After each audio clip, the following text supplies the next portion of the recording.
5, 4, 3, 2, 1, 0. All engine running. Liftoff. We have a liftoff.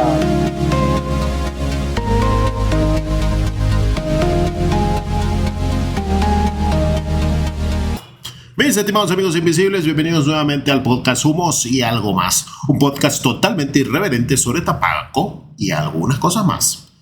Hoy vamos con un tema que me ha costado un poco, por eso me tardé en escribirlo, que es el tabaco y la nación, la historia olvidada de ese oro enrollado en Venezuela. Ya que si bien Dominicana tiene su historia del tabaco muy bien descrita, detallada y escrita, Cuba también la tiene, Nicaragua también, Venezuela también tiene una historia un poco más oculta, pero está ahí esa historia del tabaco, ya que antes del petróleo, antes del cacao, antes de que nos vendieran la idea que el progreso venía en barriles, hubo humo que se exportaba y que se contrabandeaba, que se prohibía y que sin embargo seguía entendiendo la economía colonial.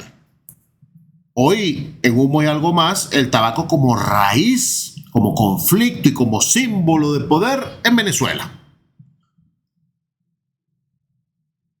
Recuerda que el tabaco empezó a ser un protagonista económico, político, cultural en Venezuela desde el siglo XVI. Pero también debemos analizar un poco la historia, el humo indígena y la llegada del demonio. El tabaco era usado por los pueblos originarios del Valle de Caracas con fines rituales y medicinales. Según los cronistas españoles, lo describían como una forma de verse con el demonio. Sus primeros usos fueron fumado y aspirado. Cuando hablamos de tabaco aspirado, hablamos del famoso tabaco rape. Es un poquito difícil de encontrarlo ya en estos tiempos.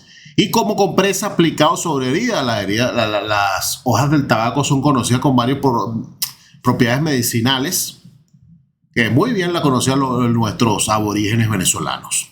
Para los conquistadores el tabaco era brujería, para los indígenas era medicina. ¿Quién tenía la razón? Ambos lo usaban, pero solo uno lo convirtió en mercancía. El primer boom económico. A finales del siglo XVI, el tabaco se convierte en el principal producto de exportación de Venezuela. Escuchen esto, el principal producto de exportación en Venezuela era el tabaco. Y para la gente que tenga dudas, la Fundación Empresas Polar tiene una muy buena bibliografía donde señala esto. Guanare, Maracaibo y La Guaira eran los centros claves de producción y salida de todo el tabaco que se producía en Venezuela.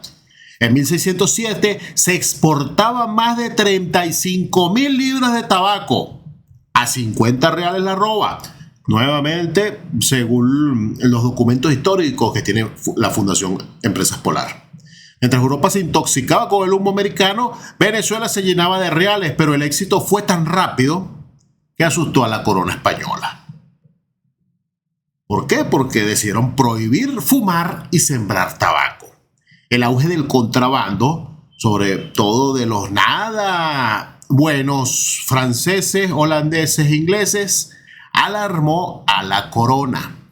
Entiéndase, la corona española, que era la que tenía el control de este virreinato acá en Venezuela. El Cabildo de Caracas pidió prohibir el cultivo de tabaco por 10 años. Se arrasaron las plantaciones, excepto en Barinas. Por eso es que por ahí viene ese nombre de ese conocido tabaco, el Barinás. Es que unos amigos estuvieron sacando una marca que se llamaba así, un buen tabaco venezolano, que no sé qué pasó con ellos, ni con sus productos. Obviamente el resultado de esa prohibición y ese arrase de plantaciones fue la ruina económica y el despoblamiento del Valle de Caracas. Prohibieron el tabaco para frenar el contrabando y lo que frenaron fue la economía. Cualquier parecido con la realidad es pura coincidencia. Una lección de política pública que seguimos repitiendo 400 años después. Tal vez no sea con el tabaco, sino con otros productos, pero la seguimos repitiendo. Recuerden que la historia es cíclica. Barinas, el contrabando y la gloria. El tabaco Barinas, como se denomina formalmente, ganó fama internacional por su calidad. Es un muy buen tabaco venezolano. En 1622 los productores de Barinas protestaban por los impuestos y la centralización del comercio en Cartagena.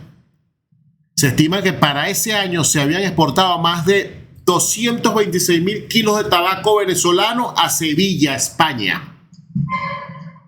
Mientras Caracas se empobrecía por obedecer, Barinas prosperaba por resistir. El barinés se negó a dejar de producir tabaco y lo empezó a mandar por su propia cuenta para Europa, ya que el tabaco en ese momento era un símbolo de autonomía económica. Y hoy, ¿qué hay de esa historia que nosotros tenemos tabaquera en Venezuela? Sí, hay un poco de Barinas, hay Salón, hay como 3 o 4. Lo que más se produce aquí es el tabaco conético, no, el Burley, que es el tabaco de cigarrillo, que es el que más se produce en Venezuela y que se usa muchas veces para el conocido o archiconocido tabaco de brujo, que lo consigue usted en panaderías, kioscos, zapaterías y tiendas por departamento de cualquier lugar de Venezuela. Pero ¿por qué el tabaco perdió su narrativa y su poder a nivel nacional? Simple, lo desplazó el petróleo, lo desplazó el cacao, lo desplazó el café en su momento. Debemos echar memoria atrás y ver que Venezuela era una potencia. Nosotros producimos café y le llevamos café a todo el mundo. Producimos cacao y le llevamos cacao a todo el mundo. Ahora nos dedicamos a ese jugo de dinosaurio podrido que se llama petróleo y hemos olvidado las otras cosas que hicieron a Venezuela fuerte. ¿Puede el tabaco volver como símbolo cultural más allá del vicio? Por supuesto, claro que sí, pero se necesita una inversión muy grande, se necesita un apoyo al productor nacional. Hay varios productores, gente invirtiéndole a esto, pero esto es un negocio muy duro. Acuérdate que esto es un negocio de lujo, al que hay que invertirle, que hay que meterle ciencia. Sobre todo para la gente que ha trabajado esto aquí de manera honesta y clara, que siempre han dicho lo que es su producto. Esa gente debe recibir ayuda, pero no solamente ayuda de la empresa privada, sino ayuda del Estado, porque hace falta invertir en ciencia, en modificaciones genéticas, en adaptación de los suelos. Eso necesita mucha plata y aquí todavía estamos muy lejanos a eso. Nos enseñaron que el petróleo nos hizo ricos, pero fue el tabaco de verdad el que nos enseñó a comerciar, a resistir y a negociar con el mundo entero entre bocanadas de humo.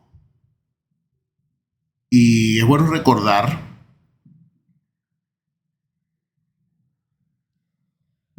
que el tabaco no es solo humo, es historia, es conflicto, es identidad y quizás, si lo entendemos bien, también puede ser futuro. Todo va a depender de lo que nosotros queramos agregar ahí.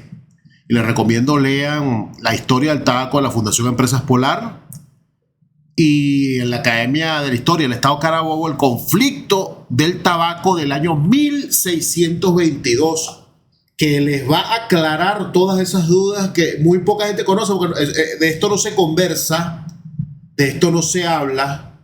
Son la historia del tabaco en Venezuela, que sí la tiene. Lamentándolo mucho, no somos los mejores ni los más grandes productores por los diferentes problemas que tenemos en Venezuela, pero hay que tenerlo en cuenta.